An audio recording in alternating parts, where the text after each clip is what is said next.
Hey, good evening. We're live. Listen to this.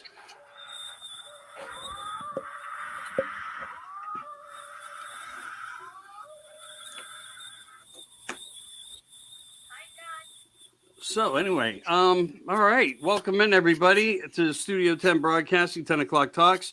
This is America Disclosure at the Dark Radio Network Project. I am Michael Anthony, the host, and with me is Daniel Benoit. No relation to Chris Benoit, the famous wrestler, but he's going to be famous in his own right.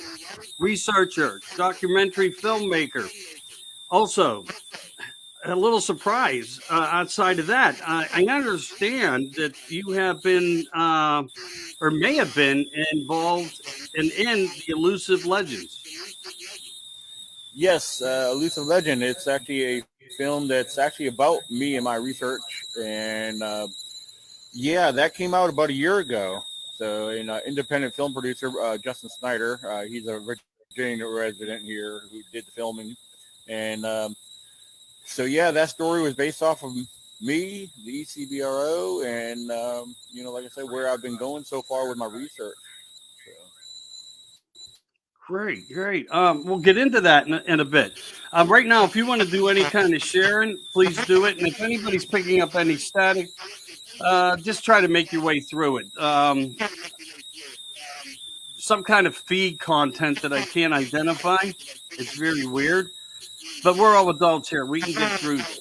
So let's get Bigfoot in here. I got a personal question to ask you, though. As a Yeah, researcher, absolutely.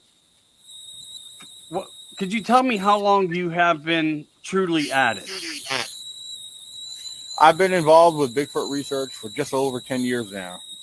10 Um, years. yeah, a little over 10 years. I mean, as far as I've been established on social media to the public, probably just a little less than 10 years. But yeah, I've been involved with Bigfoot research, long before I stepped foot on the social media platforms.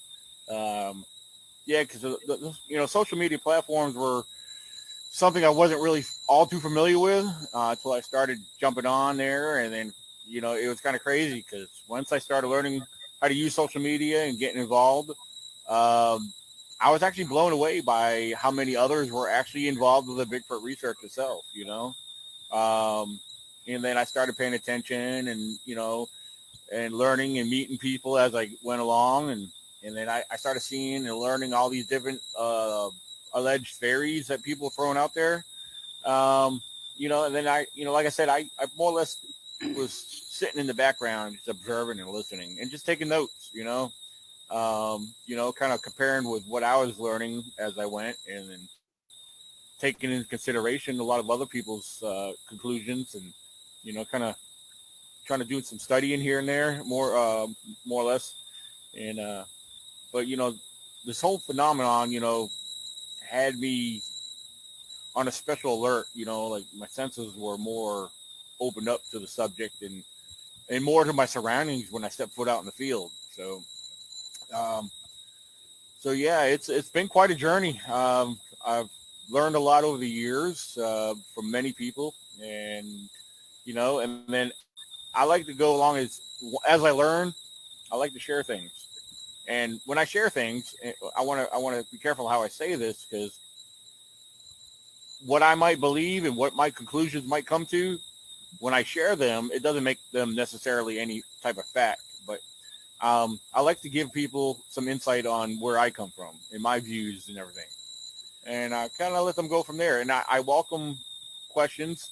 If people want to question me about what I present, that's what it should be all about. If some totally fine with that, because we're not all going to agree with each other, and that's that's the good thing about it though, because when we disagree, we find out why they disagree or who disagrees, and then we should consider their reasons for disagreeing or what that uh, reason might be.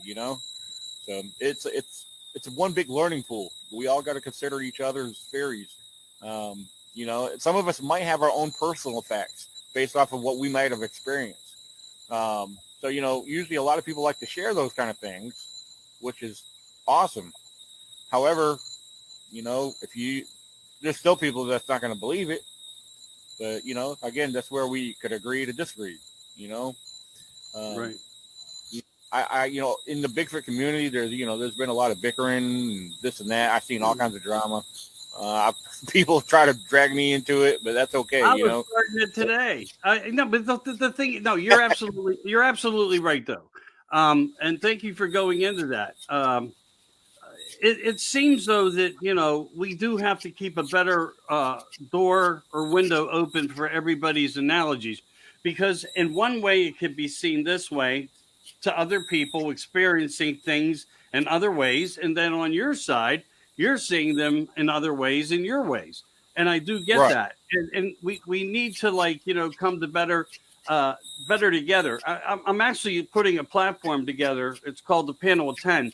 I've already done it before, but I want to do it again. And it's not as far as a size of 10, but everything that I do surrounds the number 10. I can't really reflect to you why it's actually not the place or time, but having people on a group platform that have research backgrounds, and you're a documentary filmmaker, having one made about you. Now I guess we could break the ice a little bit to everybody. If you're a member to Amazon, I want you to look forward to, what is the title? Yeah, it's I believe I don't know if the film producer has actually put it on Amazon. It is available on Tubi TV, which is, if you don't have Tubi is a free app you could download, usually on your phone. I believe you could do it on your computer, laptop.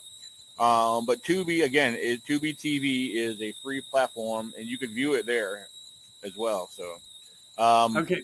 But what's the title? What's the title of the new one coming out? Oh, the new one that's on the way out. Yes, Right. That one there. It's the hunt for the Shawnee Sasquatch, and that one there, I was featured in that one there because I joined the Southern Illinois Monster Hunters from Illinois. And so me and my research partner, aka girlfriend, we had joined that camp out, and we did some filming there. Joe Turry was a film producer. Also, both I and Zach Sterritt, the leader of the Southern Illinois Monster Hunters, we both conducted some filming, and a lot of our filming got put into that. We actually threw some thermal footage in there. But again, that is called The Hunt for the Shawnee Sasquatch. And Shawnee comes from out of the Shawnee National Forest is what it got named after. So sweet. Absolutely. And that's nothing but respect to the our native Indian people up there. The legacies of stories and details that they've left and continue to represent to us. I'm getting that buzz a little more. I want to check. I want to check one thing. Yeah, sure. Oh, my wire's tight. Okay, everybody can put up with a little whistle. See, when every once in a while it goes out, which is funny because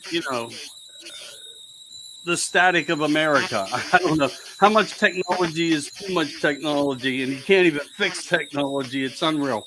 So I understand, and I saw that you had posted also some big print. Okay. Now that particular print was found some years ago, but I posted that with comparison to a recent track that I found. Now that track of the cast, my daughter, that was a picture of my daughter holding the cast itself, and that track was actually found down right next to the lake in my research area. Now the track that I found last weekend, I couldn't help but notice, and I had to share it, to see what other people thought about it. I couldn't help notice that it was almost identical to that same track that I found some years ago. And when I say some years ago, I'm talking about 6-7 years ago. Okay. So again, I believe that it had to have come from the same subject because it looked identical. And other people believed it did look the same. So that's one of the reasons why I posted the older track with the new track that I posted. So yeah, I mean, I know they're there. There's more than one in the area. I can tell you that for sure. So But that one particular track that definitely had to have come from the same subject. I'm almost positive that would have to have come from him. So him or her. So Right. yeah. All right. So, I guess I should ask you what everybody would want me to. How long, or what would you say when that got you? Besides getting into this, there must have been something. But did you have an encounter that created and caused all that to happen? No, it's funny. In most cases, for a lot of people, it probably would have. I haven't seen something. Then again, having seen one, for some people, they don't want.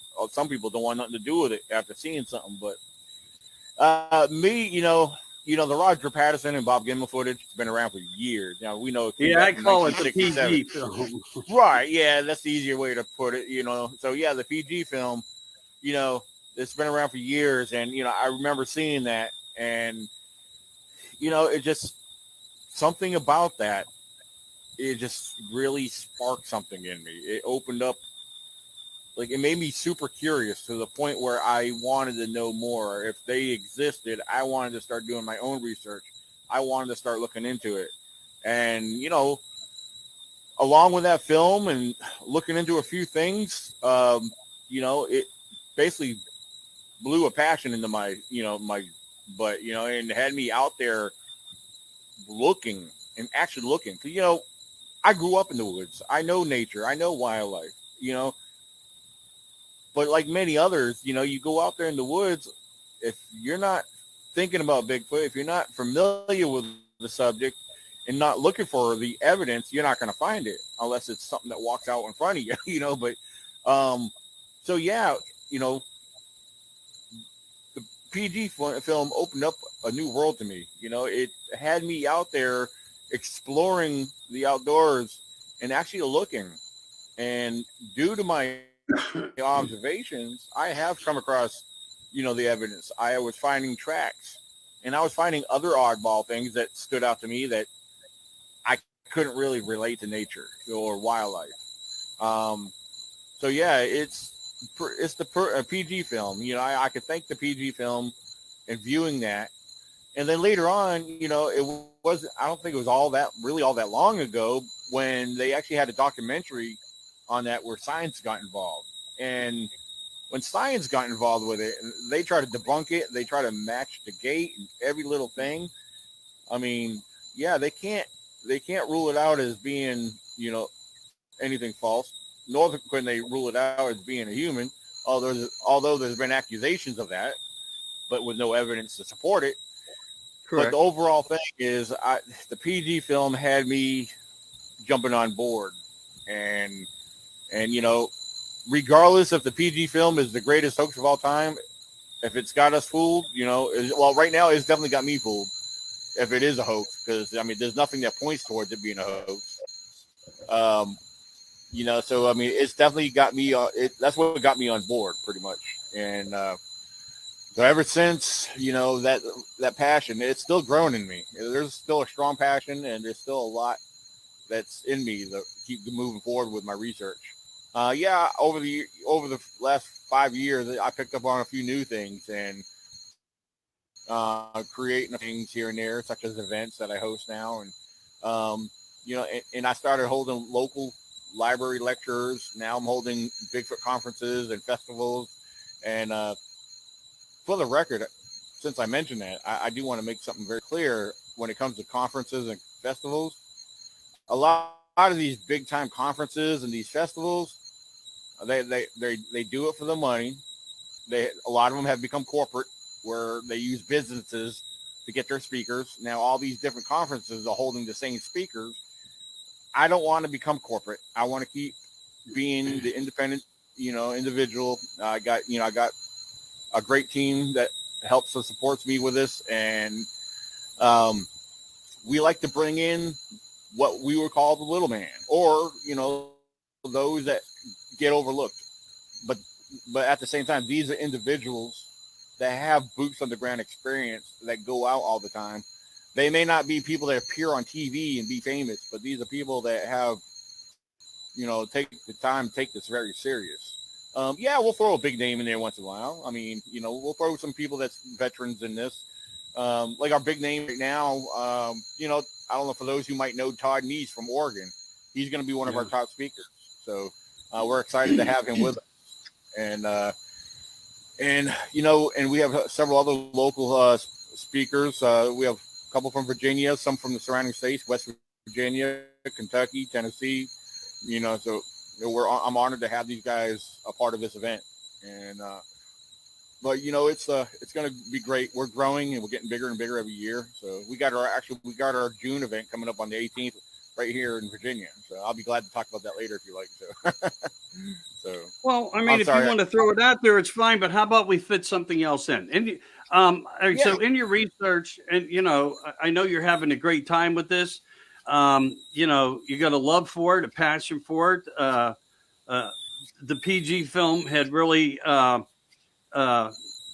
deep dove you into like this place of unknown entities of Bigfoot. Do you think that there's more than one particular type of Bigfoot? Absolutely, I do. I've been asked that question numerous times, and to me, it only makes sense that there would have to be. Just like, I'll throw a couple examples out there for you. I'll use us humans. Yeah, us humans. There's all kinds of different breeds or species of humans. I mean, we got Asians and whatnot, the Russians, and we got whatever, because Asians, they tend to be a smaller frame people. And then you got Hispanic people, you got different people from different parts of the world in the country, and then you got just like animals, there's several different species of each animal. There's several species of dogs, cats, horses, but the biggest thing is non-human primates like chimpanzees, gorillas, orangutans, and so forth. For those who like to compare, such as I do, non-human primates compared to what we might believe Bigfoot to be, But as far as Bigfoot, the non-human primates, yeah, there's several different species of them, and we're discovering new primates all the time. The most recent one is a type of orangutan that was discovered about a year or two ago, or give or take. So, yeah, there's several different species of everything out there, and for to be different types of Bigfoot, I absolutely believe so. And some of them, I believe, could be misidentified as what people call the dog man. And I hate to say that. And I'll probably get chewed out or hated on that. But I do believe there's a type of Bigfoot out there that people might be referring to him as a dog man. I don't know. I'm not making that a fact. I think that's just a possibility. But yeah, that's where I stand on that, especially different regions. You have down south in Florida and surrounding areas, you have what they believe to be the skunk ape, and then out in the Pacific Northwest, I believe there are a larger breed, a larger species or strain that lives out there. Here on the East Coast, like in Virginia and the surrounding areas, I've heard several different descriptions, but most of them average about 7 to 8 foot on height. Some may be bigger, but the 7 to 8 foot height is basically what I've heard of the reports I've gathered, and also based off the experience I've had. So, but yeah, that's where I stand on that. But so yeah. All right. Cool. I appreciate your response to that. All right. So, like, yeah, we can base it upon warm weather, cold weather. The facts of how the system of nature is. It changes in certain places, different trees, different foods. Do you find any particular foods attract? And I'm not saying that you've had like a face-to-face contact or anything, but have you played or dabbled with the gifting? Yes and no. Gifting, all right, I'll say this. I actually have experienced, or experimented, I should say, with peanut butter, which, I kind of regret doing that, only because there's so many species of animals. Not that I had a bad experience with that. No, there's just so many different species of animals that love peanut butter. Raccoons, bears. I mean, I've actually set my trail cameras on a jar of peanut butter, and I smeared it in a particular area. Check my camera. There's the bear in every spot where I smeared it. And the very last clip, there he is running off with a whole jar of peanut butter in his mouth. So, but the reason why I say I regret doing that is because I've learned through consideration that we don't know if these different animals and species may have allergies to what we could eat. So we may be actually causing possibly more harm than good, just because of our own greed of wanting to see if a Bigfoot might come out and get it. So as far as food gifting, yes, I have experimented with that, but I prefer trying to use different like trinkets and different shiny things, and I've done that. I've never been successful in anything like that, but I think it's a fun thing to do. I believe it's safe to try stuff like that. Now, I've heard of people building their own structures up against trees to see if it's been manipulated or messed with. That's a fun thing to do. But then you got somebody else that comes along that's a Bigfoot structure, but somebody probably made it, doing for whatever reason. So yeah, gifting is a fun thing. I believe it's safe to do gifting, but I would take caution and consider the other wildlife that's out there, because you may be, causing them harm if they're allergic to something that we would normally eat. So, but yeah, that's one thing I like to throw out there. So for now on, if I do use food, I believe stuff like apples, certain fruits might be safe to use. I know in other instances, like for example, on one of the Les Stroud episodes, I believe with him and Todd Standing, I think they try to use apples at one point, and they set them kind of high. Now, I think that was kind of a smart thing to do, to set them high at a high level where something tall enough would have to have access to them, and apples, again, I believe is a non-allergen food where it shouldn't harm anything. So fruits, I think, would be safe to use if you're going to use fruit.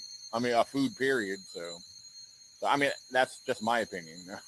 So everyone's going to do what they want, So. No, I feel you. All right, so let's go. If you don't mind, let's go back just for a quick moment and talk about the Elusive Legends and that documentary when it came on. Did you have anything conclusive come from the put together and the research behind it? Well, during that filming,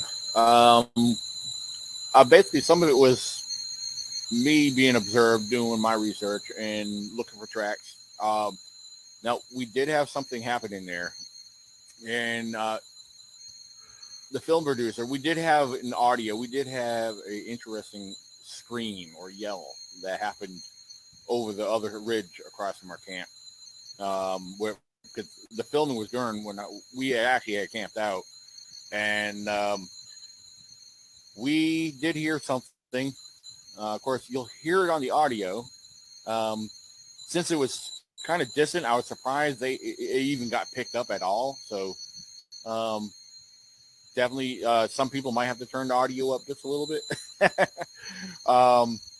So yeah, a lot of it was just basically off of my research and how I conduct myself and what I do in the field. And of course, there was some other interviews and stories that were told from a few others that were involved in that footage, in that film. So it's actually a great film. It was a fun film. If you have not seen it, it's definitely worth checking out. I will say this much: I don't have a date and time, but as far as another Virginia Bigfoot documentary, there is one in the works. We plan on doing some more filming sometime this year. I don't know when yet. I can't give no specific information on that quite yet. I haven't learned anything new on that, but there is another film coming. And of course, there's a new film coming out that was filmed in Illinois, in southern Illinois, in the Shawnee National Forest. And you'll be seeing that soon. I believe that will be available through Amazon streaming. I was told Tubi TV as well. But when that comes out, I'll definitely be posting and promoting that. if you follow Zach Sterrick of the Southern Illinois Monster Hunters, he's the team leader behind all that with his team, and he'll be promoting that and sharing that. He gets a lot of updates. So, yeah, there's a good group of us. Again, there was Zach Sterrick, Stacy Coughlin, and Ben. Forgive me for forgetting Ben's last name. But and then it was me, and then we all get brain fog. Yeah. Then there was Then there was my girlfriend, aka also she's part of my research team, Jessica Mora. So we're all featured on the front cover. So hello, Jess. Yeah, I'm sure. I think she's listening. She said she's watching somewhere. Okay, Yeah. cool. Well, just so you know, we know who you are now. Thank you for what you do. All right, cool. All right, so can we go off the narrative here just for a minute? I mean, this is something that's not going to directly, but I just want to know personal thought. The national forest, missing people, things like that. With the people you work around, the films you're doing, documentaries, do you think there's any correlation between Bigfoot, Dogmen, the possibility that who's at fault here, if at fault at all? I'll put it to you this way. In my honest opinion, there's that possibility. There's a lot of mystery out there. There's a lot of unsolved crimes and murders and missing people. And, that's kind of a tough one. I mean, it depends on situations and what kind of information is gathered about these situations, where the people were, where they were last seen, if they were in the forest, So yeah, I do believe there's that possibility that a cryptid or unknown species of some sort was possibly involved. Because a lot of times when it comes to Bigfoot, you don't want to think that Bigfoot's aggressive and that could do that, but they're primitive. They're not like us. They don't know right from wrong. And the thing is, they're survivalists. They're these beings, these creatures, these whatever you want to refer to them as. They live in the wild. They're gonna survive. They're gonna do what's necessary to survive. If it's some people and some Native American tribes believe they were cannibalistic. If that's referring to human flesh, so be it.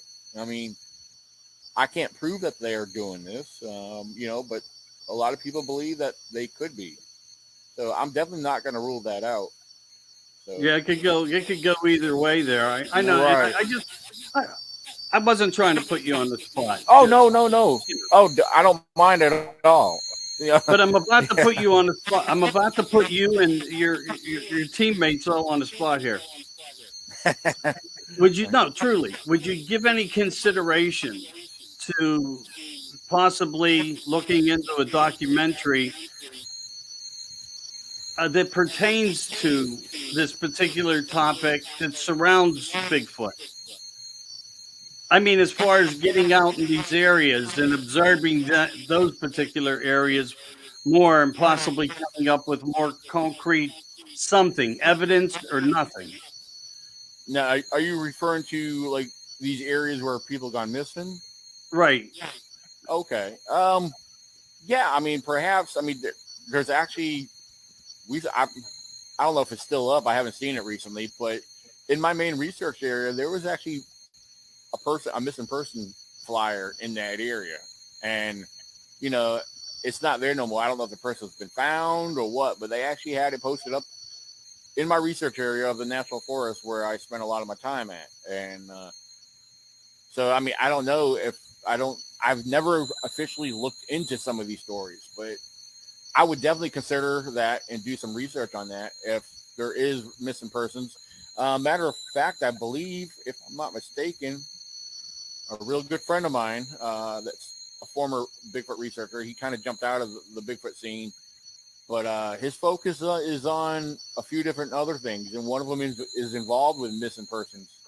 So there's a good chance I may actually reach out to him and see what he might know, on locations of missing persons, and try to start here in Virginia itself and see if there's any scenarios or situations where they involve going missing in the woods. Because you get a lot of hikers, because we have the Appalachian Trail that runs right through here, and we have tons of Appalachian hikers. As best of my knowledge, I have not heard of nothing recent or anything. Again, that's because I haven't looked into it, but that's something I will probably definitely consider, and kind of go from there. It would definitely have to be, I would have to do some homework, some serious homework before I would, jump into something like that, So. Well, I understand. Oh yeah, I was just gonna say the film producer who did my documentary. Now he has a movie out. Keep in mind he's an independent film director, and he has a movie. You could find it on Amazon. I think it's also featured on Tubi. It's called Bigfoot: Path of the Beast, and his movie. I think part of his idea was the missing person thing, but it was based off of this individual who had taken his wife out to the woods, and I think they were having some issues or something was going on. I don't know what was going on there, but the long story short, she ended up going missing from those woods, so that was, and then the mystery was, or the whole investigation started taking place. And, but yeah, it was a very interesting movie. It's definitely, you might want to check that out. It's called Bigfoot: Path of the Beast by Justin Snyder. There's actually scenes of it on YouTube. You get some clips of that. So yeah, but I may talk to him about that, see if that's something he might want to do for a future project. But it sounds like it would be a lot of fun doing that. So. And you never know. You could just happen upon something while you're out there. Right. But in the next project we plan on doing, the one thing he told me, he said, Daniel, we got to get some hard footage. And I said, what are you talking about? He said, we got to capture something on film. So I said, I would love to. I mean, they're out there. I know they're out there. I mean, like I said, there's too much evidence to, deny that they're not there. I mean, so yeah, they're definitely there. But it's just a matter of time, being in the right place at the right time, or, if they happen to be curious enough to come into you, if they don't feel threatened, because I believe they do come down into the areas, certain areas. They come down off these high ridges, and at nighttime they come down to the low ground to feed.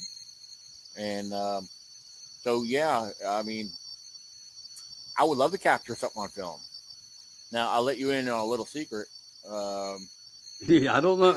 Only if you want. Well, I don't know if I should. I wasn't told not to say this, but in the new film that's coming out, that was filmed in the Shawnee National Forest, there was some thermal footage taken by me, and I do believe that will be added into the footage once it's completed on the editing part. But I believe there will be a section in it, because I think the documentary is going to be broken up into 3 chapters from what I was told. And there was a daytime investigation where we did some exploring, checking out behind the camp. And then there was some a lot of nighttime footage. But there's a possibility that we believe that we may, I'm not saying we did, but we may possibly have captured something on thermal footage. So that's all I'm saying. So you'll have to, when it comes out, you'll have to definitely check it out.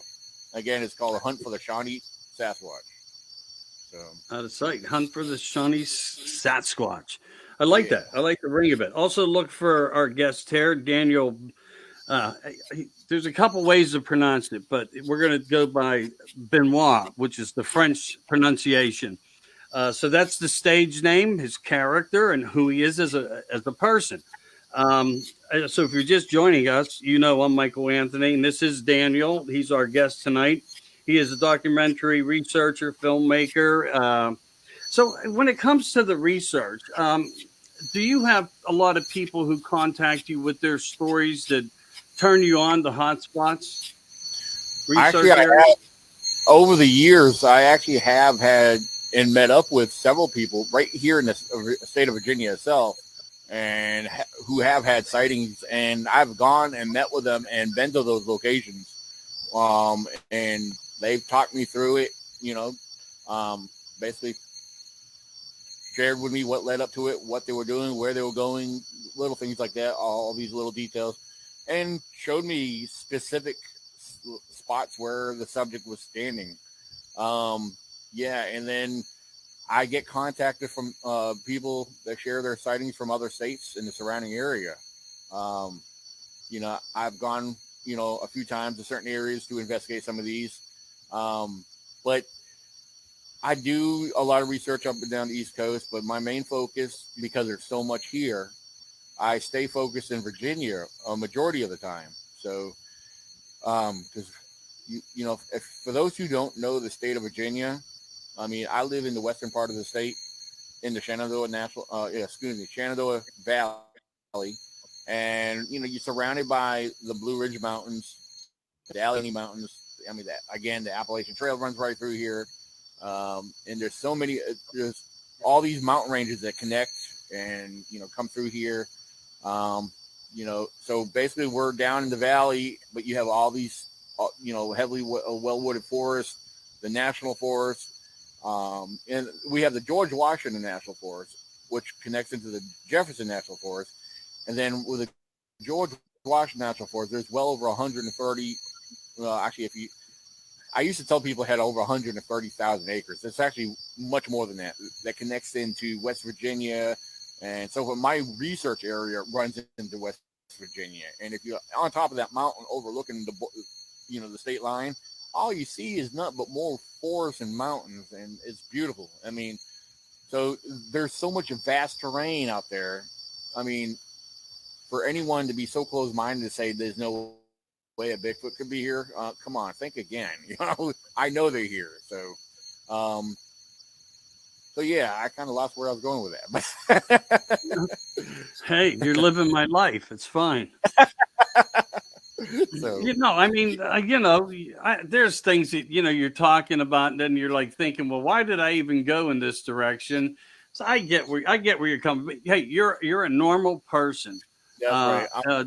Doing a great thing and bringing a lot and the best of information that you can come up with.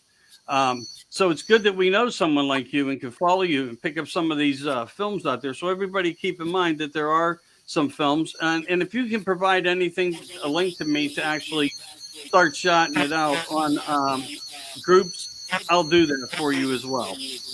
Okay. One thing I do want to throw out there now, as far as what you had just asked, as far as if people share things with me, well, as far as the events that I host here in Virginia, I've been doing the June event, the Virginia Bigfoot Conference, every June. Well, last October was our first official Virginia Squatch Festival, which is separate from that. Now, however, it's more of an outdoor event. We do have, speakers that come to speak with that one. I usually have less speakers, but at that event, I actually advertise and I welcome people that are willing to come forward and share their story in front of everybody, which, some of them like to talk about it one-on-one. That's totally fine. Because there's people that are learning about these events, and this is part of why we do them, is to spread awareness and bring awareness to those who want to learn. There's so many people that have seen something that haven't never shared it with anybody. So I don't know. I feel honored. I feel blessed that people are willing to share it with me and share it with others. So yeah, we welcome people. If you have a story or an encounter or whatever it is, come out to the October 8th event. Our event happens it's going to be happening every October now, for the Squatch Fest. So yeah, we do have some speakers lined up for that event, but we also welcome people if they want to come forward and share their story. You're more than welcome to, and you're not judged. We welcome everybody from all walks of life, whatever. So yeah, that's great that you hold an open mic. Let's say hi to a couple people as well. And if you're getting any disturbance through the microphone system, we did our best to try to work it out and configure it. But Donald Denton is in, Gary's in, William Nighthawk. Oh, Lucy yeah. Pooh. What a cute name, Lucy Pooh. Beth McCord's in, as always. She's always in. Great girl. She actually works behind the glass, does a lot of things. And some people are expressing that there are some stories out there that cover a lot of the things that we've been bringing up. I'll put it to you that way. Okay, awesome. Let me shut off my mic for a minute. I want to see if the sound stays. Okay. Because I just ran it through the analyzer and it's telling me we're clear. Just for 1 second, everybody.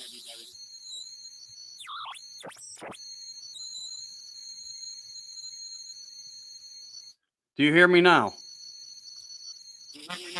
Yeah, I hear you. Okay, so it stays when I go. It's probably okay, that chord you were playing with.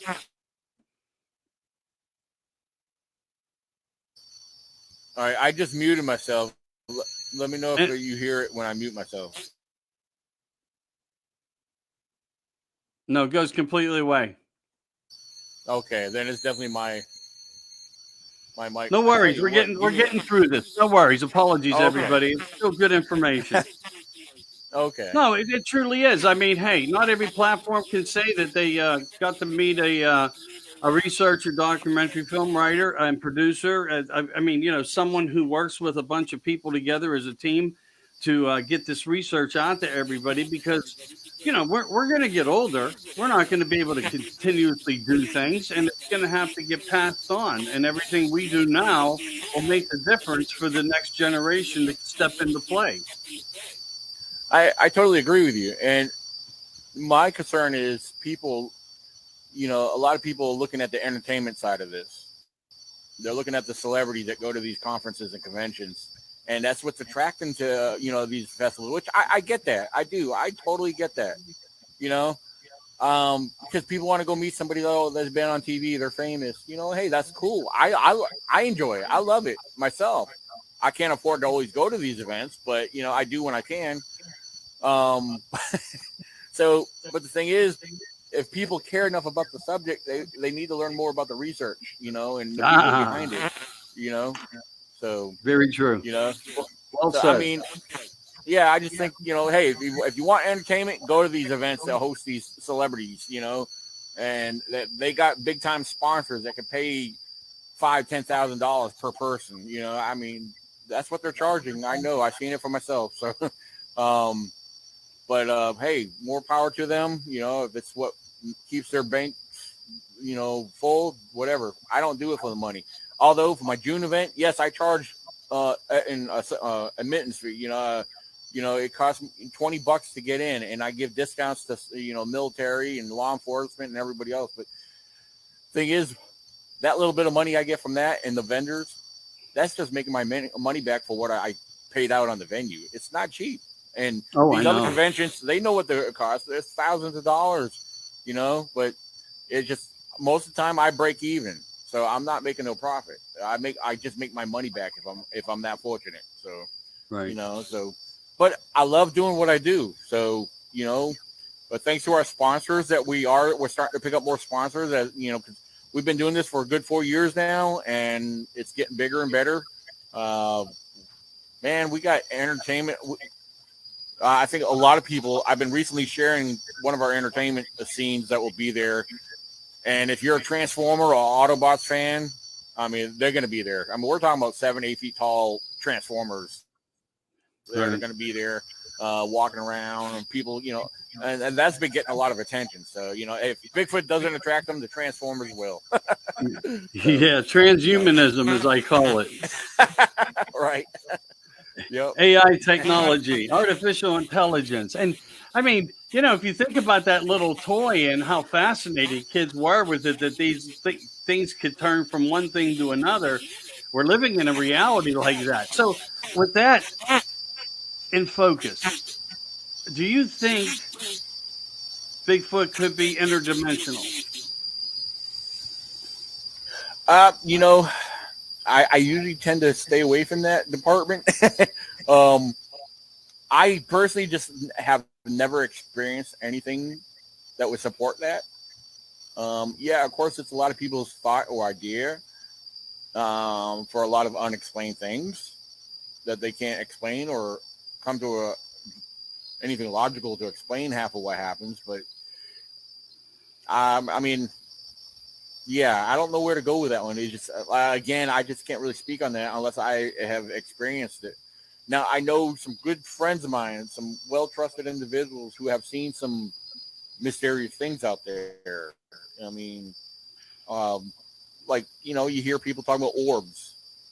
I got some friends of mine that just recently shared some stuff that they, you know, it happened in their own field, you know, and seeing these weird things floating around and going all over the place. I wasn't there. I'm not going to call them a liar. I mean, they said they saw them. I mean, and the way they shared it to me sounded pretty convincing, but there's some weird things out there. I just have not experienced it, you know, to say it's true or it's not true, you know. So, well, could people forward you things if they have videos and stuff? Would that help what you do and how you're putting films together? Yeah, people want to share stuff with me, which I get that a lot. I'm sometimes Facebook Messenger has become a main source of people sharing stuff to me, and when I get a chance, I do try to look at it. I mean, a lot of people always send me political stuff, which I try to stay away from that. Although I apologize, they man. know I'm sorry. Oh, no. I used to do a lot of it myself, but I guess that's why they think, okay, well, let's send Daniel this because, you know, I was big on posting political stuff all the time, but then they was just pissing people off, and you know, you know, it was because, you know, I try to watch what I post and what I say now because, you know, people, you don't know what side of the fence they're riding on, and then here you are, you're trying to establish a network of Bigfoot people, you know, to follow your, you know, what you do, and then you know, politics don't mix with Bigfoot too well, so you know, but so I try to stay away from that, but so yeah, Facebook Messenger. I mean, I share my email publicly. People can send me stuff on there, and if I don't get back to you right away, please don't take offense to it. Sometimes I'll look at it and I try to come back to it later. There's so many things, especially this time of year right now. You know, because we're getting that closer to the event. So I'm at the point where I have to make sure things are going in order and things are following through. You know, I deal with vendors asking questions all the time, so I have to make sure that's going smooth, if you know what I mean. So, but yeah, feel free to, send me stuff. I mean, I'll be more than glad to look at it and, you know, and talk with you about it. If you're not on my Facebook page, that's fine. You could message me on Facebook, or you could go to ecbro98@gmail.com. Let me know who you are and what you're sending, and you know why you're sending it. Because you know, sometimes if people just share me something, I don't know if they're wanting my opinion about it, or if this is something they saw. I don't know. You know, whatever the reason is, just let me know why you're sending it. I would appreciate that, and then I could kind of respond better based off of why you're sending something or what it is. So, but yeah, you never I know. welcome it. Absolutely. I'm sorry for interrupting there, but you never know. You might be able to get some other information into these documentaries as you're doing through the productions. Oh yeah, absolutely. Yeah, I'm always up for ideas and stuff. I have a question that you might have, with your team and everybody being involved in the closeness of conversation and stuff. What's your thought on this bipedal? We know we see it walk. We think we see it walk. We think we're seeing some realistic pictures, the PG film and other things like that. But do you think that they use their hands and feet just as much as they do walk, as far as like for hunting and being creative in nature and building their own habitats and safe zone places and nests and so forth? Yeah, first of all, I'll say yes, absolutely. I mean, a lot of people have observed seeing them in on being down on all fours, where simply that's where I think some of the misidentification of a Bigfoot might come from. You know, if it's a large enough bear, a bear can be misidentified at a distance behind some foliage. However, I call them knuckle walkers when they're considered to be on all fours. That's another reason why I refer to them as some type of unknown, unclassified primate of some sort. Because I tell people all the time, I'm very careful when I talk about this because I'm not comparing them or making them equal to one of our known non-human primates like a gorilla. However, I believe there's a lot of characteristics. There's a lot in their nature that puts them more in that non-human primate zone or level or whatever that spectrum, because they have an anatomy that's probably similar but yet very different than ours. I believe they're more muscle mass as well, because most of your non-human primates have a higher density of muscle compared to us humans. We have body fat, more body fat, than so. Because a non-human primate, they have very little body fat. They're more muscle. Look at Sasquatch. Look at the reports of Bigfoot and their features and the descriptions. They're usually solid, and they got the barrel chest, and no neck. It's all shoulder. Head on the shoulders, basically. That's all pure muscle right there. The way that's being described. And again, our non-human primates, they're pure muscle, very little body fat. One of the main reasons why most primates can't swim. Yes, some primates can swim. They love the water. There. As far as bipedalism versus being a quadruped, I think it all depends on their nature of what they're doing, and some believe that they may go on all fours to become more stealthy in a certain area, or more of a more or less when they get ready to stalk a prey. It could be for a number of reasons why they may get into that position, but so I don't know. But yeah, I do believe that they are quadruped as well as bipedal. I think they're more bipedal than anything, but because a lot of people report seeing them coming out into the middle of the road on all fours, and then they'll stand up and walk or run off. So yeah, but yeah, absolutely. Like I said, I believe it's safe to say that. I'm going to throw something strange at you that comes through question. We'll take a little theory and thought here from some people. One of the things that come up before, this young lady has shared before on the platform, and she asked, like with these tires now going up in the around forested areas and more private, desolate areas, like for 5G and the windmills and turbines and these things that they're putting up, are any reports coming through of any type of um, different types of behaviors from Bigfoot, or is anybody making any reports that you're aware of that can reflect to that? Honestly, I personally have not heard anything different or otherwise. Yeah, because in West Virginia, one of the places I travel to every so often for work, out there in one of the areas I go to, yeah, there's a whole mountain ridge line full of these turbine windmills. And I mean, I think they've been up there for a very long time, for years. So I don't know. I mean, as far as I know, I haven't heard of anything different. I kind of wish I would have, but I can't say I've heard of any reports or stories of where these where they are, and if there's any, if there has been any reports of odd behavior or whatever it may be. But no, I can't say I've have. So. Well, I mean, I think people think that they're very elusive and they're intelligent enough to avoid cameras because something like that bothers them, and I think that's why it's being brought up. Okay. I mean, well, cameras, just electrical devices or odd mechanical things that are not natural to their environment. I mean, I would think they would definitely act in a probably I guess a pissed off way would be the way I would put it.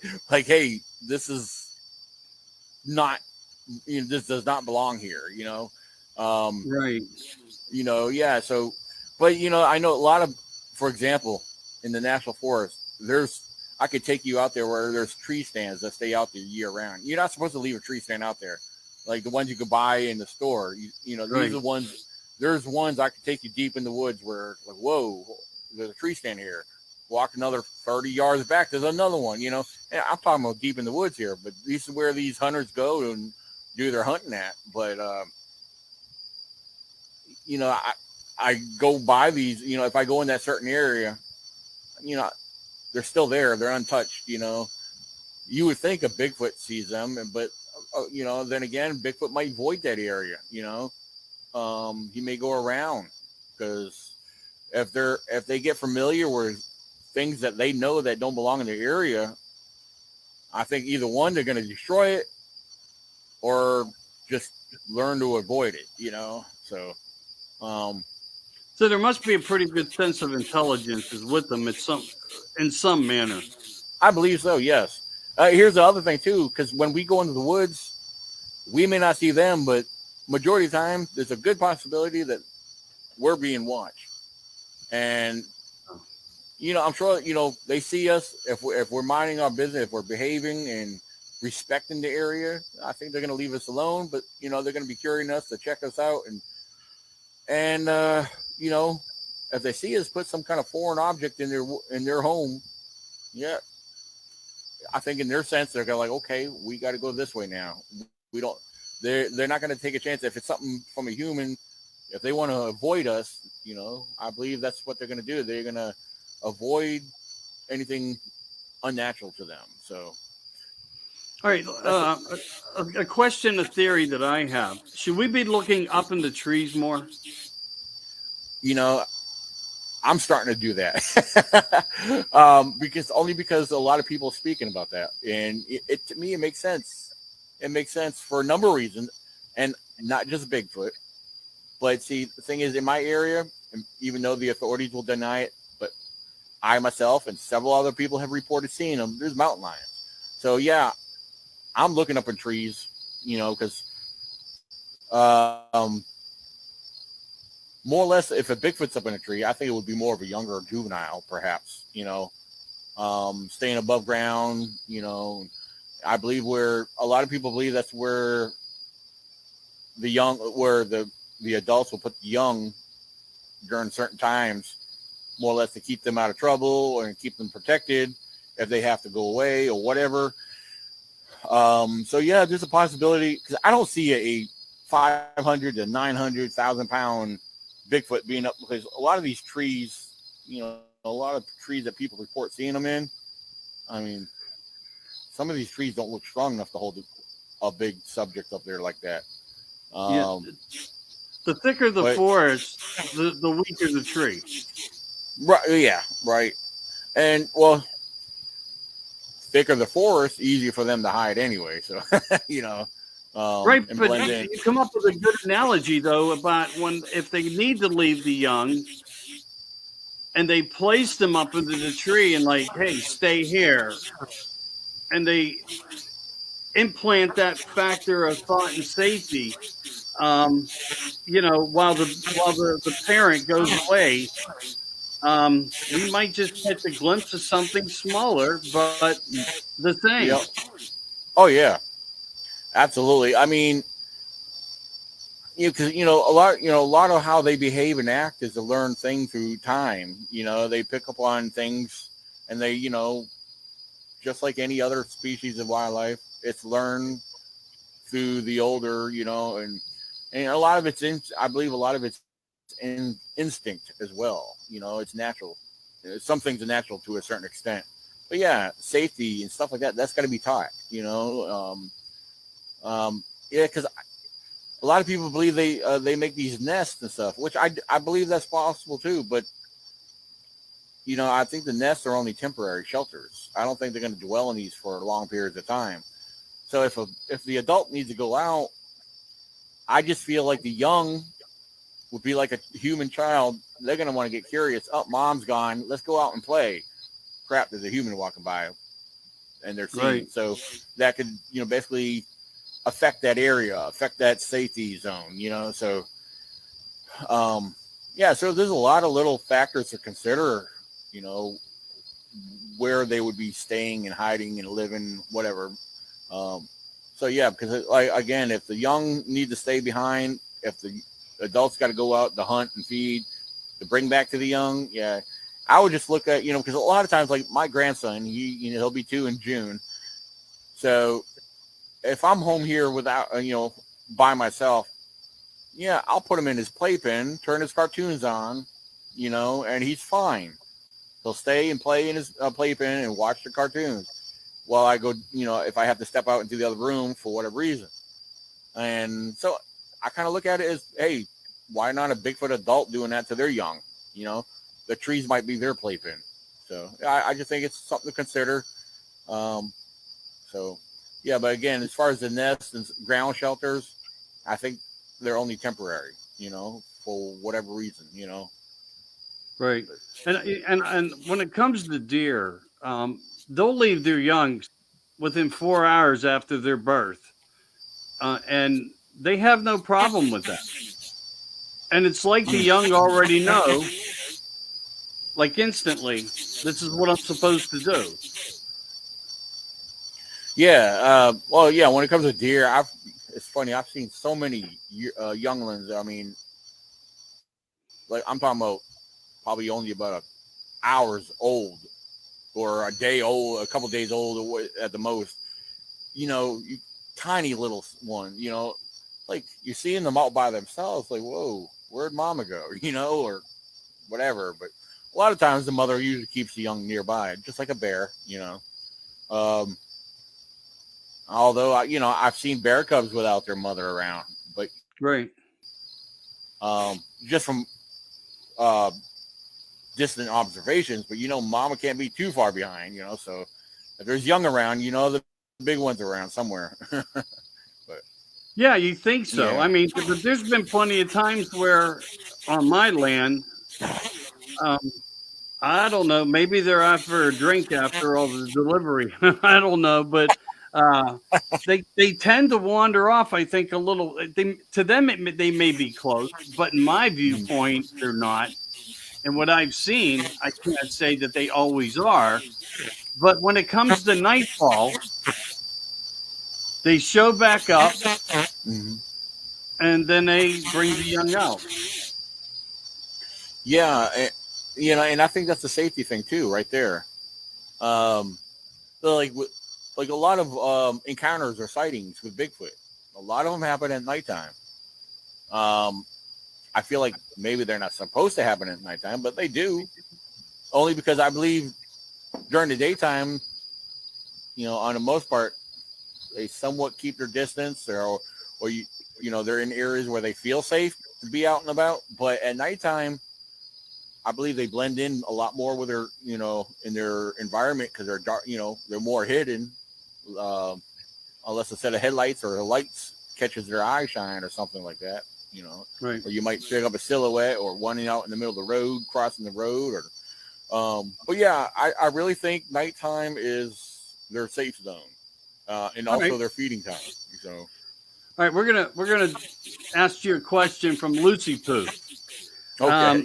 Can you ask Lucy. him if these Bigfoot are some sort of humanoid descendants of an animal or belonging to some type of monkey species? That's a good question, and that's a very debatable question amongst many researchers and cryptozoologists. For the longest time, and I'm not quite sure if I jumped away from this yet, but for the longest time, I've believed that Bigfoot was some descendant of Gigantopithecus. Now, we know Gigantopithecus existed. We know that he was believed to be 10 to 12 feet tall. And we also know that he was in the orangutan family, is what they're believed to be. However, over the years, I believe, in different regions, most people say, oh, Bigfoot here in the United States can't be Gigantopithecus because his remains were found in Asia. Well, we got different species that's of Bigfoot that's been found in Asia, maybe a smaller species, you know. However, dinosaurs were once all over the world. We find evidence of them here. There's evidence of them in other countries. Why can't Gigantopithecus be here? Why is that impossible for people to consider? So, but with that being said, over the years, just like humans, different species of humans, different races of humans, I should say, interbreed, and then they have other offspring of, you know, of another child that's mixed or blended with other bloodlines. And I believe it's the same. I hold to the same logic with Bigfoot and every other species. You know, if it's of the same strain of bloodline, like you got all these different types of horses, big and small. You have all these different species of dogs, canines, you know, and they all look different. Cat. I mean, I could go on and on and on. So with Bigfoot, people kind of seem to lock their mind and close in one spot, they think one way. They need to take the blinders off and open up the mind a little bit more when it comes to what Bigfoot just might be. I mean, there's so much scientific evidence, in my opinion, that could date back hundreds and hundreds and hundreds of years ago. And then again, what I was just saying, the interbreeding, the crossbreeding, you know, different strains of Bigfoot, different species, whatever you might want to call it, you know. Some have got the long, shaggy hair. There's so many descriptions of them looking Neanderthal. There's some of them looking like they're a ape of some sort. Some of them that look human. They have all these different descriptions, you know, based off of eyewitness accounts. So Right. it just, that there by itself kind of leads me to consider there's been interbreeding. There's been different crossbreeding, whatever, how you want to look at it. And then over the years, the key word behind it all is the adaptation, which is basically a sub word for evolution. You know, and I tend to stay away from evolution and stuff, but adaptation is a part of evolution. So over the years, they adapt and evolve into what they are today, is my theory behind it, and the way I look at it. That doesn't make it a fact. I can't say that's a fact, but that's my belief and my opinion on it. So, yeah. Okay, now we're going to get into religion. Uh-oh. Okay, no, we're going to stay away from that one, Lucy. But if you refer to the latter part of last night's video, your answer's in there. So why do we see them on dark, secluded roads when we do, but never across the highway? To me, that would only make sense because a dark, secluded roadway or highway, yeah, I mean, it's less populated or it's easier to hide. But then again, you would think that's the reason why they are in those areas. Open highway, yeah, that's, to me, they would have enough sense of this is dangerous, you know.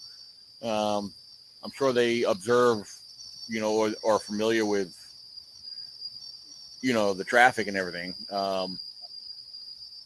But I don't see them being intelligent as I believe they are. I don't see them exposing themselves into an open area, period. Although they have been spotted, you know, here and there in open areas. Right. But I just think they're just trying to stay in their own area on a dark, secluded highway, you know, especially if it's well wooded in that area. Yeah, I believe they just have to take that chance and cross over, you know, cross that road. And somebody coming by at the right time, you know, happens to get fortunate, you know, to see something. But because there's been numerous, I mean, you hear about them on TV or social media, so many road crossings. I mean, I got road crossing reports from out of Virginia here. So going up, you know, just before the people going up the mountain and stuff, you know. I mean, those are ones I've learned about. These particular sightings, I didn't actually get or was told firsthand. These are ones I've learned about from others. So that's had them, but that's where the other person, another individual got reported to. But so, yeah, I just think it's because it's, you know, being at the right place at the right time, you know, and then again, versus the open area, it to me only makes sense why they would stay away from those areas. I know if I was an elusive creature such as Bigfoot, I would be staying away from the highways unless I have to cross the road on a, if it's a back road with you're crossing over from one forest to the other, that there's to me is a more of a normal thing, if that makes any sense, All right, we got a couple more questions here. This one here is a little different. I have an awareness to this question. It's coming from Daryl Denton. Thank you, Daryl. Bigfoot is proven by Dr. Melba Ketchum and her group that it is 50% human with all DNA and 50% unknown. Now, well, I think that there's some speculation in that, though. Yeah. Harold Denton, I love you, buddy. I better see you in June. Yeah, he's a good friend of mine. He's a good friend of mine. Okay. Well, for those who are on the Melba Ketchum train, she didn't prove nothing, but that's my story and so many others. But yeah, so yeah, Melba Ketchum. I don't even want to talk about Melba Ketchum. She's let me say this for the record. When she first came out with her project, when she first introduced herself into what she was going to do, I was all pumped up. I was all for it. But long story short, she didn't prove nothing. Nothing got proved. Everybody everybody was hating on her. No, if they knew the scientific facts, they would understand more clearly and do some research into it. But if she proves something, of course, people can say, "Oh, the government shut her down." I mean, whatever. But science speaks for itself, and there was no facts about what Melba Ketchum did. Her work was incomplete. That's all I'm saying. Well, there's a lot of representation out there that comes to us this way, that way. Right. A confusion of narrative, manipulation of narrative. Mm-hmm. And we don't all have to be that special. Let's just tell the truth and work the truth. Right. And so I'm with you there. I am. Now, just a thought here. We're going off base. What do you think about remote viewing Bigfoot? Okay, you're referring to drone footage? No, I'm talking about mind remote viewing. It's a military deep state advancement of kind of like out of body experiencing through the mind, like DMT experiments, but a lot of people claim to have this ability to remote view things, like go and investigate the face on Mars. And there are people capable of coming back, giving a description that Hubble can give a description of without them ever seeing a picture of it. Okay, yeah, I believe I understand what you're asking. I mean, I don't know nothing about that, to be honest with you, but yeah, like as far as what our satellites and our technology could do today, yeah, absolutely. I mean, I'm sure there's a lot that can be picked up and seen. Yeah, I mean, I'm sure our satellites and our technology could probably, if they wanted to, probably could pick up a tick on the back of a dog's butt, from up and out of space. But so, yeah, I mean, if that's what you're referring to, I do believe that's almost very highly likely. Yeah. Okay. No, so I'm talking about the ability of a human being. Oh, okay. Like basically more or less psychic, like a psychic vision, or there's a yeah. I call myself a download executive, and I theorize around that because of intuitiveness, sensitive. Oh, okay. Yeah. And the ability to understand before an occurrence. And that's what a remote viewer in ways does. They have the ability to astro projector and focus on. And we have somebody new in the community now. Her name is Jessica Jones, and she's been on a lot of platform shows. And she's using remote viewing to find people. Okay, and I actually have seen her name. Yes, I'm not too familiar with her, but yes, I've seen her name around social media. So it kind of all right now. The way you break that down and explain it, to me, I'm picking up like more of a sixth sense, of more or less, more, more to say. Yeah, I mean, there's people. I do believe there's people out there that's like that could see things or pick up on things, and it's here's something. I don't know. Maybe this might sound crazy, but there's been numerous times where if we have a dream, we pick up certain visions in our dream. And then later down the road, we actually end up seeing it happen in real life. The deja vu. Yeah, exactly. I mean, stuff like that. I know I've seen that in little things. Nothing. They weren't really important things. I don't know. I never understood what was the point behind them, but I've had things like that happen to me. But as far as what you're talking about, yes, I believe there is people out there like that. There's something I wanted to bring up, but I'm trying to remember. Stacy Coughlin. He's a member of the Southern Illinois Monster Hunter team, and he lives down in Louisiana. He was part of the camp out and the filming and everything. And there's a technique that he used, and he introduced it to us. And it's amazing actually how it works. I've seen him work this. I witnessed this. There's a couple different things he's done. He uses a map. When he does this, using I'm trying to remember the words. Automatic writing. No, he uses what do you call those? Dowsing rods. Yes, dowsing rods. Yes, I can make you some. Yeah, he actually used a technique because it's like he uses his energy to pick up on. That's what I do. Yeah, he focuses his energy through these, and it points him in the direction that will lead to what we're looking for.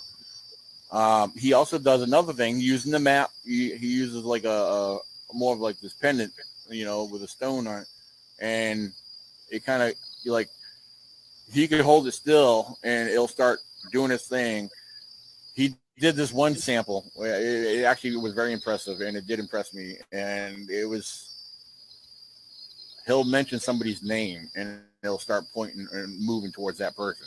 He did that the night before we actually started going out to the woods, and that there alone was like mind blowing. I was like, holy crap, this thing really works, But the rods were very impressive as well. So it actually revealed quite a bit to us. They can pick up electromagnetic, and they can pick up water, and then they can pick up, like some may call them, the Stargate or the portals, which are a different type of energy, and you have to get used to the rod's awareness of how they work and the movement you feel. Water will point to a direction. Electromagnetic impulses radiating from the ground, they don't know what to do. They want to go haywire and go beyond their ability of point of turn. Right. So while you're holding them gentle, they'll just go nuts. For a portal, from what I understand, for a portal is they'll cross, and when you get to the portal, they open up. Right. And I understand that Jessica, even they walked into a portal using these. Yeah. Now, from my understanding, I'm not, like I said, I was impressed by watching Stacy do his work with this, and I don't believe everyone's able to do what you guys do, but it's like maybe it could be practiced and picked up on eventually in time. But I think it's something. I don't know if it's something that comes natural to some people. I never tried it myself, so I don't know if it works with me. I mean, not saying I wouldn't be willing to try, but I just thought it was the coolest thing ever. I really did, and it was impressive. So, kudos to, Stacy for introducing us to that. So, I mean, it's the same with paranormal equipment, EMF detectors, and you're using thermal cameras and thermal imaging. Is there any particular item that you favor more? You know, I got a couple gizmo gadgets. I don't use them as often as maybe I should. I mean, I got a real good, strong night vision binocular. I have a thermal FLIR. You know, I got the basics. I don't have all the high tech, expensive stuff. You know, but you know, I love using the audio recorder because you just never know what you might pick up. I leave the audio recorder if I'm camping out in an area. You know, I'll try not to leave the audio recorder too close to camp because made that mistake more than once. I don't know. I should have learned the first time. But half of it is me snoring. I'm probably keeping the forest awake. But you know, I love audio recorder. So yeah. But yeah, I'll share something with you that's a funny story. So you're talking about dowsing rods. So when I was playing with them, and I thought to myself, I'm just going to make my own. right. And some people have opinions on how to do that. And I just thought to myself, I'll have fun with it, do it. Well, I must have nailed it by accident because you feel the energy in them. You truly, truly do. Right. And when I was using them, I would always go to this one place in my driveway I do chainsaw wood carvings too. Oh, And, nice. Yeah, and I remember always going to this one area, and they would be so bizarre. And I never understood what it was. One night I'm sitting around the campfire, and I have a spotlight. Oh yeah. Yeah. And I'm flicking it up into the sky. I'm watching satellites move, you know, just hanging out. And out of the corner of my eye, above this spot that always goes haywire, appears a giant light the size of about 40 by 40, Wow. soft to the eye, fully illuminates itself.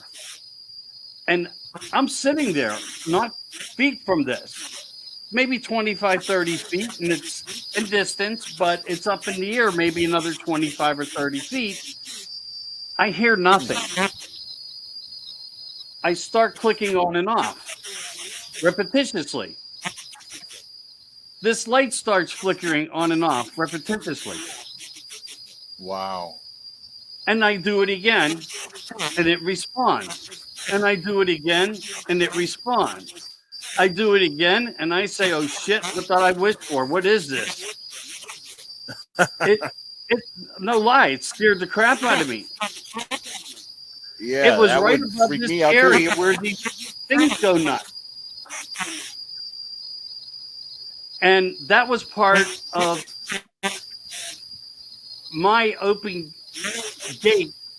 door concept to accepting more, because in my life I've always experienced things. But when contact is in front of you, it will scare the hell out of you, because when you're in that position, in that place and time, it's most startling. You don't always comprehend it, that it's like that. But the last time I clicked it on and off, I started to worry about what did I wish for? You know, what made it all happen? It blew my mind. It blew my mind. And I'll never forget it. I'll die with that. It hurt in my mind. Wow. So how long did this go on for or appear? The incident itself lasted and communicated 25 to 30 full seconds. Oh, Because wow. remember, Okay. my fingers clicking this thing. Click. Right. Now, it's high, medium, low, off. Okay. Yeah, that's how And I'm mine are. going- Yeah. So it's like an SOS. Flash, flash, flash, off. Flash, flash, flash, off. And I'm like, click, click, click. I'm looking at this thing. It's right there.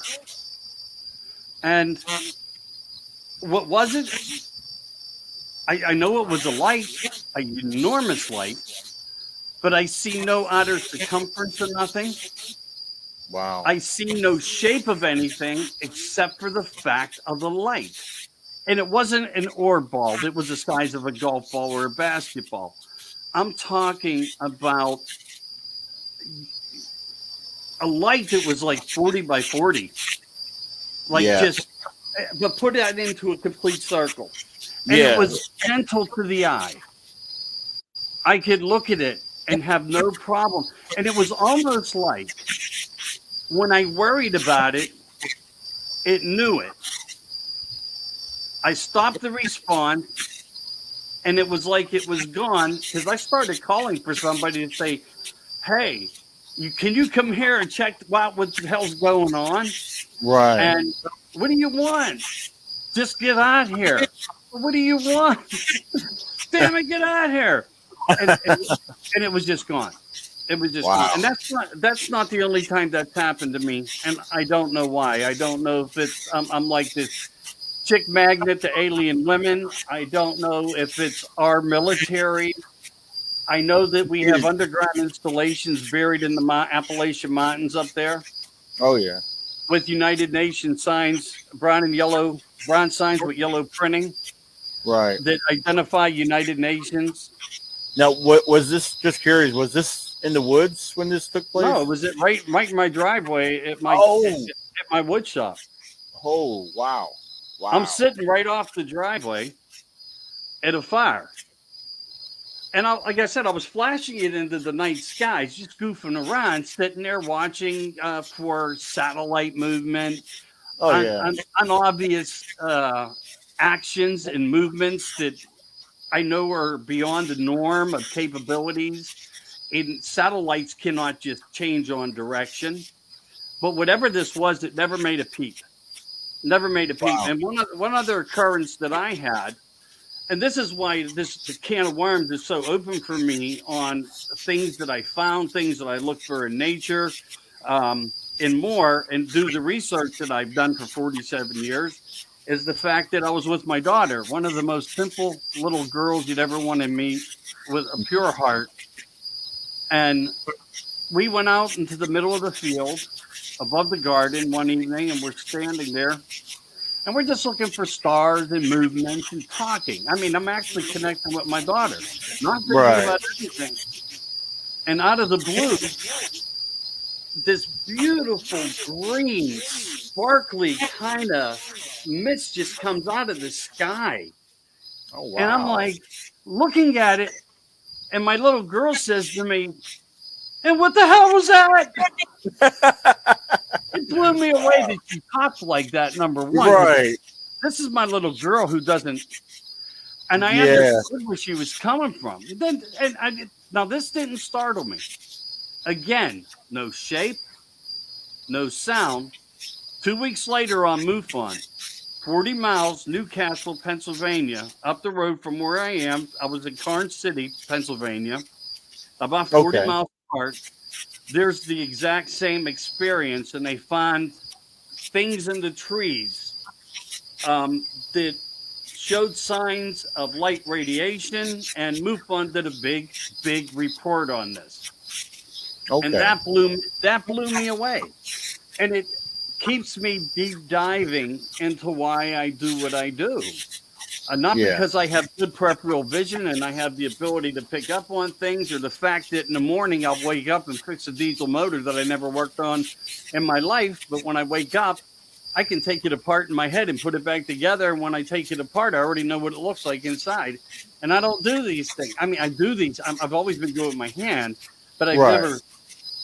So to me, I call myself this download executive, where something comes to me, makes this happen. I'm like I said, I think maybe I'm an alien chick magnet. I don't know, but I don't know what's operating these things, but I can assure you, there's an old saying where I give my right hand to God if you can prove me a liar, and I would do that, and I don't want to give nobody my hand because I would be lost without it. But the fact is, absolutely, I have experienced things where other people have experienced other things. And it's a great community of respect and building trust and being able to talk freely, not be embarrassed. and to understand everyone's feelings, but also collect the information, the data. And my data is so thick, I could put 10 books together. Right. When you add up 47 years and Leonard Nimoy knocking on your brain, it's like you can watch all these, these mystery shows of the abominable and Bigfoot. And I Oh mean, yeah. he was the opening to the door that gave everybody these other paranormal. Is it paranormal or is it something else? And we're still skeptical about what a lot of what a lot is. Right. Now, real quick, you had mentioned the MUFON thing. Is that the one with Fred Sluga? Is the head of that, or? Oh no, the old man was still alive back then when that report got done, but it was done through the MUFON Pennsylvania organization. See, that's what. Okay, And yeah. it was weird. I turned on the TV and it was there. It was like I was supposed to see this and hear this lady's testimony. And that was even more mind blowing because that's how my life has always worked. I can be out with somebody who I haven't seen in 30 years. This happened the other day as a small example. Now, you can call it deja vu or one of these other terminologies that people come up with. The other one might be synchronicities or something. I use a word for it. And I look at this girl and I was like, hey, do you remember when we used to go there and on the wine bottle it said Woodbridge? Well, when I used to hang out with this girl, we used to go to a place called Woodbridge, and I haven't seen this girl in a long time. We're just chilling for the evening together, and everything about who we are or names all blended the whole night. It was like I was supposed to do what I did that day, and I had every sign from God coming to me saying, look at this, observe it, understand it. This is supposed to be this way. I don't know any other way how to understand it. You want to do a documentary on it? Let me know. Oh yeah. Hey, I mean, solely that wouldn't. Yeah, that wouldn't solely be up to me. I mean, but yeah, that would be cool. I'm teasing. No, look, yeah. I'm teasing. I've worked around movies. I've worked with a lot of very big names. Not always personally up and close, but I had to walk past them. I had to look at them. I had to either love them or like them or not like them. And in some cases, you don't have to like them. Believe me. But no, it was all just teasing with you as a joke. But it opens this whole platform up. It opens this whole platform up of possibilities. That's right. Yeah, I agree. So let me shout you out one more time here, everybody. If you did join in late, and I hope you've been listening and loving just some great whiskey and cigar talk between a couple guys here. We got with me tonight has been with me, and it still is. You're going to be famous someday, Daniel Benoit. And he's got out and has been in one of the documentaries called The Elusive Legends. And I'm sorry, I didn't have a chance to write down because of the shares. Your new production that's coming out as with the documentary research filmmakers with your team. The new one is called again? The Hunt for the Shawnee Sasquatch. Yeah, there you go. I want to write that down. The Hunt for the Shawnee Sasquatch. Everybody write that down. You got to look for this. And want to tell everybody where they can locate this at too? It's not up yet. It's not out yet. It's still finishing up in post-production. But as soon as it does come out, I am all about promoting, not just my stuff, but I do promote a lot of other people's stuff. So, I mean, this will be, I believe it'll be possibly Amazon and on Tubi TV as well. But yeah, once that information does come out, when everything is complete, which should be very soon, I will definitely be sharing it on my timeline. I am the owner of the ECBRO, East Coast Bigfoot Researchers Organization Facebook group. And then I administrate like multiple groups and pages. So, because I have the ECBRO fan page, I have my public figure page, Daniel J. Benoit. I'll share it everywhere. So yeah, it won't be hard to find. I will tell you that much. And I want to thank you for coming on with me tonight too. And I hope that this also helps giving you some additional footsteps forward into higher platform people. I mean, yeah, I'm a bottom feeder here. I do well. I do well. I do. I reach a lot of people. I have reached a lot of people. Sometimes we get suppressed depending upon narrative topic, but I like to voice a lot of different things and stay active in a lot of different things. It keeps my mind going. But again, I do want to thank you for all that. You got anything else that you want to feed out to the through the stream tonight? Please feel free to do Uh, it. You know. yeah, I'll try my best to throw a few shout outs on a couple things coming up that a lot of people might be interested, as well as my own event that's happening June 18th in Stanton, Virginia at the Holiday Inn and Conference Center. You can check out the website. It's everything you need to know, www.vabigfootcon.com. So come on out to that. It's going to be a lot of fun. We got great vendors, great speakers. It's going to be, we got the Transformers that'll be there. Bigfoot's going to be there. We're going to actually have more than one Bigfoot roaming around. Maybe a few more. I don't know. I know at least two for sure. And then our October 8th event that happens here in Virginia. I got a Facebook page for that, for the annual Virginia Sasquatch Festival. I'll be promoting that more soon after the June event. But coming up very soon, I'm actually going to be at one of the Fayette County, Pennsylvania Bigfoot conventions at the Patsy Hyman Park, I believe it's called, or Patsy Hilton Park or something like that. That's May 7th in Fayette County, Pennsylvania. Then May 13th and the 14th, I'll be speaking down at the Marion Bigfoot Festival in North Carolina. They have speakers both on the 13th and the 14th. They got me lined up for the 13th, and I think that's going to be a lot of fun. If you come out to any of these events that are coming up, my girlfriend and research partner, Jessica Moore, she will be there with her family, set up as a vendor for their they own their own business, and it's called Broken Branch Designs. And if you can't attend these events but want to check out their merchandise, go to brokenbranchdesignsllc.com. You'll find all your major Bigfoot merchandise. You'll be surprised. Everything they do there, all their artwork on their stuff, it's all original. Jessica's brother, Jeff, he is the artist and designer of everything they have out there. So it's worth checking out. You won't find their stuff anywhere else. So yeah, we got that going on. And we got other events that's happening here in Virginia that we're participating in. Later in September on the 27th, I think is, or the 24th, 27th. Oh man, I'm bad about dates. I don't even have, if I had my book in front of me, I would be able to tell you. But yeah, Virginia is going to be having a Southwest Virginia Bigfoot and Friends event. It's going to involve all your different cryptids, aliens, UFOs, paranormal, all the above. A good friend of ours is hosting that event.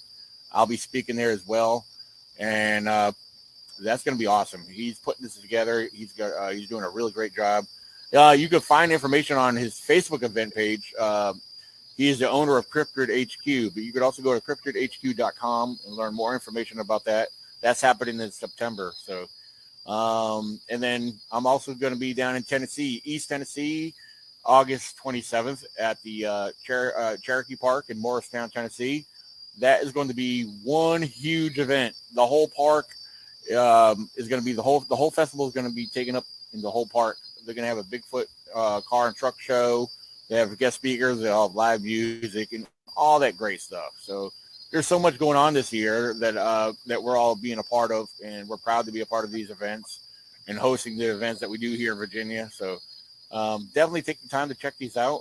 I post and promote constantly. I share everywhere I can. So yeah, come on out there. And for those who are coming out to the Virginia Bigfoot Conference in June, one of the things I've been trying to encourage people, if you go to lulu.com, LULU.com, right, and look up my latest book. It's called Wildlife and Bigfoot Field Guide in an Objective View on lulu.com. If you buy your book now, bring it to the event. I'll be more than glad to sign it for you. So, and I hope to have, if things are ready by then, I hope to have copies of the DVD. If that becomes an option, I will definitely have some copies of the DVDs there. I already have DVD copies of the Elusive Legend, which I'll have there if they don't get sold out. So, yeah. So come on out. If you want to follow me on Facebook, I think there's like one more spot left to fill up my Facebook Max friends. I got my friends list on Facebook fluctuates, but I got one left I can fit in there unless I bump somebody else off.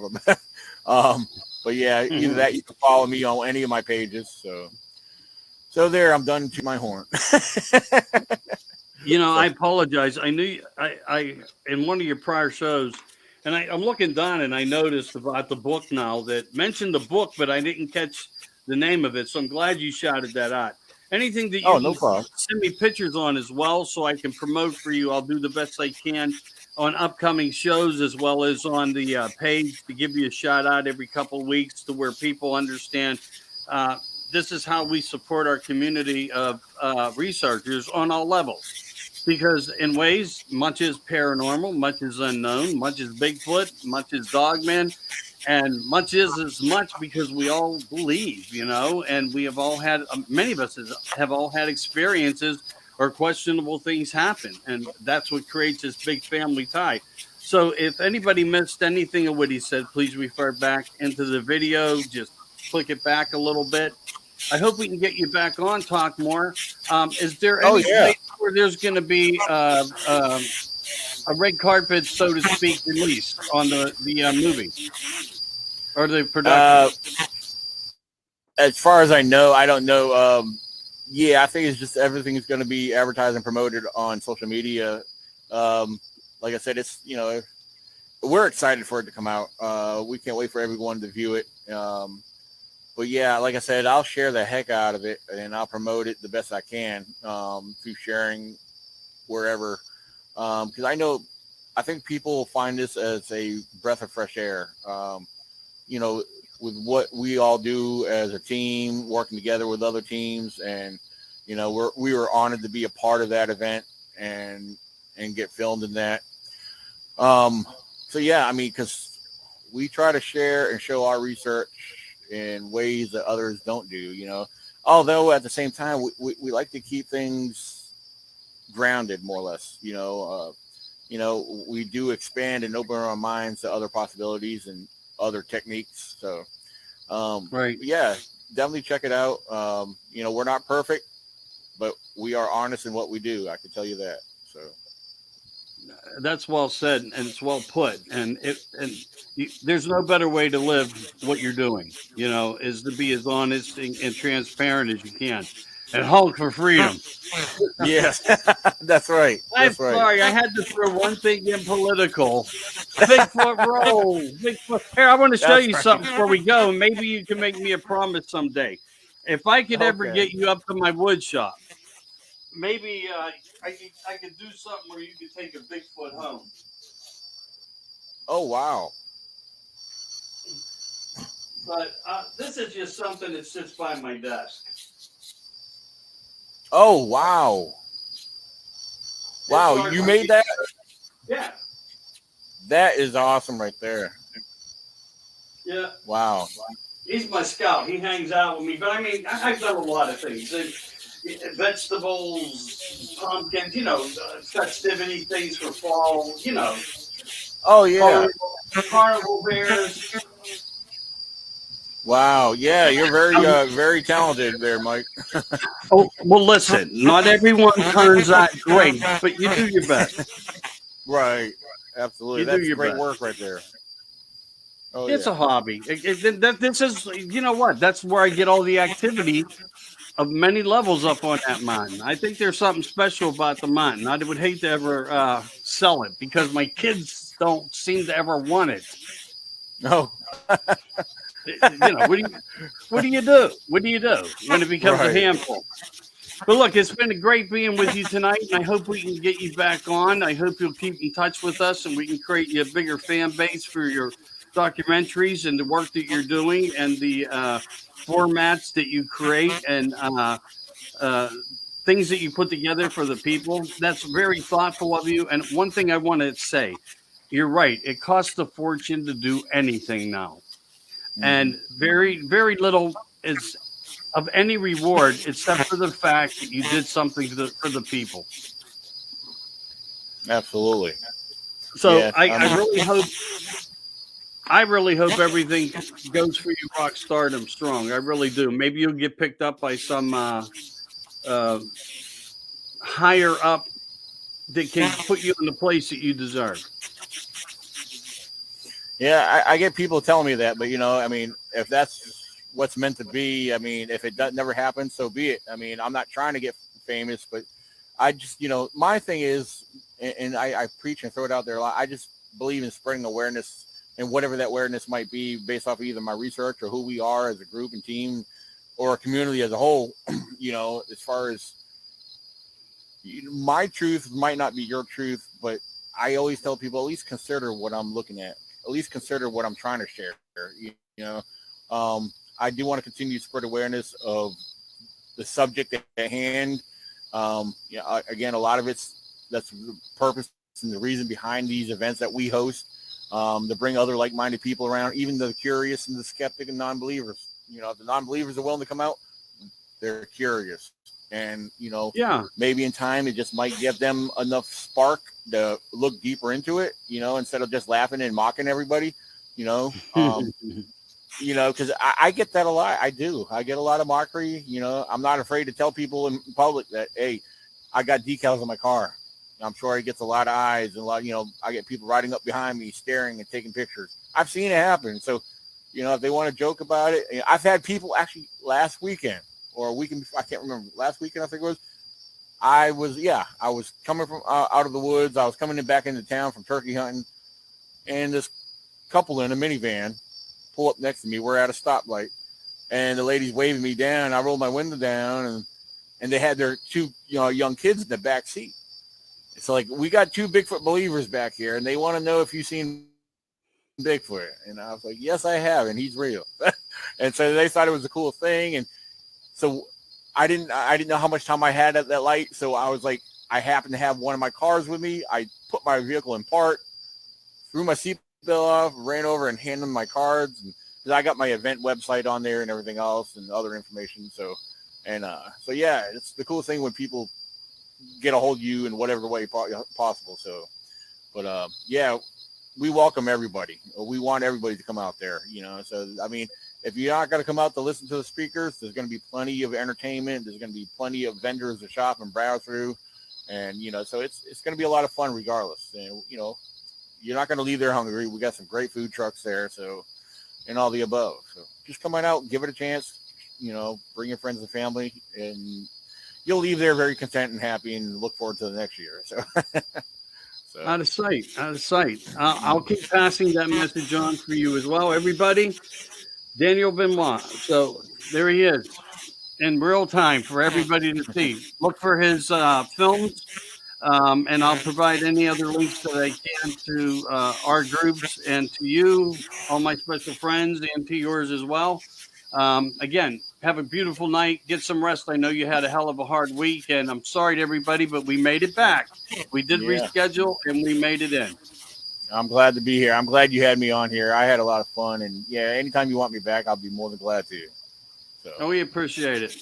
Absolutely. Thank you. Our best to your sidekick, Jess. Oh yeah, she's been a great team, been a great help, a lot of support and everything, and yeah, I can't help but promote her as well, because she, what her and her family do as a business, they're great people.